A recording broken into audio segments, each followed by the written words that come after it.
Hello दोस्तों, आज अपने एपिसोड में आप तमाम दर्शकों का मैं अभिनंदन करता हूं और आज एक छोटी सी बात बताना चाहता हूं।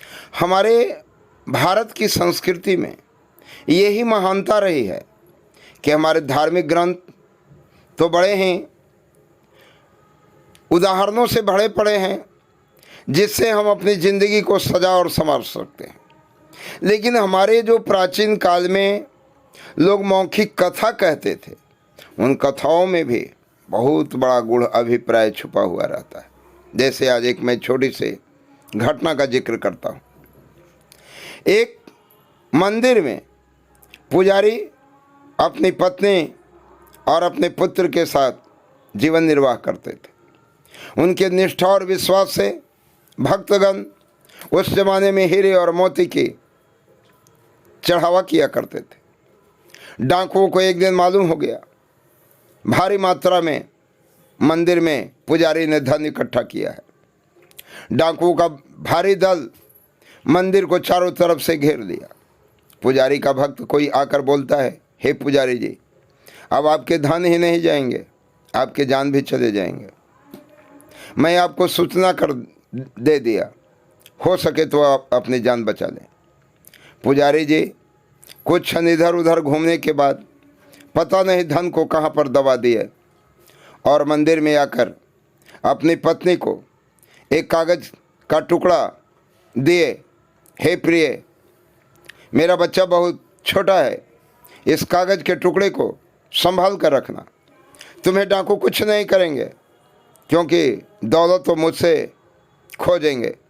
तुम अपने बच्चे को लेकर बाहर चले जाओ और किसी तरह मेरे बच्चे का पालन पोषण करना। अगर मेरा बच्चा बड़ा हो जाएगा तो एक कागज़ का टुकड़ा उसे दे देना। मेरा बच्चा बुद्धिमान होगा तो कागज़ के टुकड़े से अपनी गरीबी मिटा लेगा। उसके बाद जब स्त्री अपने बच्चे को लेकर मंदिर से सुरक्षित बाहर निकल जाती है, डाकू मंदिर में प्रवेश करते हैं, पुजारी से खजाने की मांग करते हैं। पुजारी कुछ भी उत्तर नहीं देते हैं। क्रोधित डाकुओं ने उनकी हत्या कर दी, मंदिर को भी ध्वस्त कर दिया। वो बेचारी विधवा अपने बच्चे का भरण पोषण किसी तरह मजदूरी करके करती थी, लेकिन उस कागज़ के टुकड़े को एक छोटे से संदूक में बंद करके रखती थी। एक दिन इतनी गरीबी आ गई कि घर में खाने को कुछ नहीं था। वो व्यापारी के पास जाकर गिड़गिड़ाती है, एक काठ का बक्सा बहुत दिनों से रखा था, लेकिन इसमें तो कुछ है नहीं। आप कृपया इसे खरीद कर आज मुझे कुछ इतने पैसे दे दें जिससे मैं और बेटे मैं अपनी भूख मिटा सकूं। वो व्यापारी दयालु था। उस संदूक, पुराने संदूक का उसके पास कोई औचित्य नहीं था, फिर भी उसने दयावश खरीद लिया।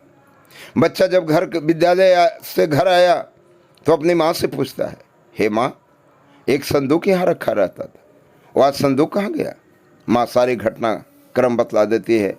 हे बेटे, तुम्हारे पिता ने ये संदूक में जो कागज़ दिया था उसको मैं सुरक्षित रखती थी, लेकिन वो कागज़ किसी काम का मुझे नहीं लगा, इसलिए आज एक मैं व्यापारी के पास जाकर उसे बेच दिया। लड़का तुरंत किसी दोस्त से जाकर कर्ज लेता है और व्यापारी के पाँव पर जाकर गिर जाता है, हे महोदय, आप कृपया मेरी माँ के धरोहर को लौटा दें। व्यापारी खुश होकर कहता है, बेटा, इसकी मुझे कोई आवश्यकता नहीं, मैं तो दयावश तेरी माँ को दिया था, लेकिन वो बिना कुछ सामान दिए हुए नहीं ले जाती, स्वाभिमानी नारी थी, इससे बेटा बिना पैसे के ले जा सकते हो। कहा नहीं, आपकी माँ मेरी जो पैसे दी है उस पैसे को आप ले ले और मुझे ये संदूक दे दे। संदूक लेकर घर आता है, संदूक का ताला तोड़ता है, उससे कागज़ निकालता है। कागज़ पर लिखा हुआ था, पूर्णिमा की चांद को मंदिर की 40 फुट की ऊंचाई पर पश्चिम तरफ सारा खजाना गाड़ कर रख दिया। लड़का समझ गया, सारी बात को समझ गया।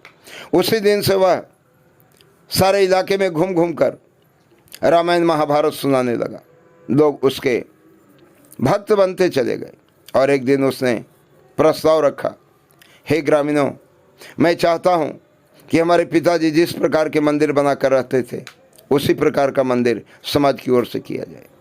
जिस प्रकार का मंदिर था, ग्रामवासियों के सहयोग से पुनः मंदिर बनकर तैयार हो गया और पूर्णिमा की रात को वह 40 फुट की ऊंचाई पर एक पहचान चिन्ह देता है। और 9:45 पर जहाँ पर चिन्ह दिया गया था और वो चिन्ह की छाया जा रही थी, उस बागीचे में उस मंदिर की छाया जा रही थी, उस बागीचे में उस स्थान पर जाकर खुदाई करता है। वहीं पर 7 घड़े दबे हुए थे सोने के, जिसमें हीरे और जवाहरात भरे हुए थे। वो बच्चा आगे चलकर बहुत बड़ा उद्योगपति बनता है और इतिहास में अपना नाम रोशन करता है। तो हमें इस कहानी से यह प्रेरणा मिलती है कि हम किसी भी वस्तु को बेकार न समझें। उसे अगर उपयोगी बनाने की कला हमारे पास हो तो एक साधारण सी वस्तु भी बहुमूल्य बन जाती है, अमूल्य बन जाती है।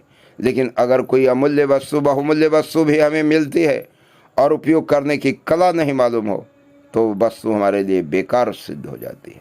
हे दोस्तों, अगर मेरी यह कहानी अच्छी लगी होगी तो कृपया आप सब्सक्राइब और लाइक ही नहीं करेंगे, बल्कि इस वीडियो को आप आगे भी बढ़ाएंगे। जय हिंद, जय भारत।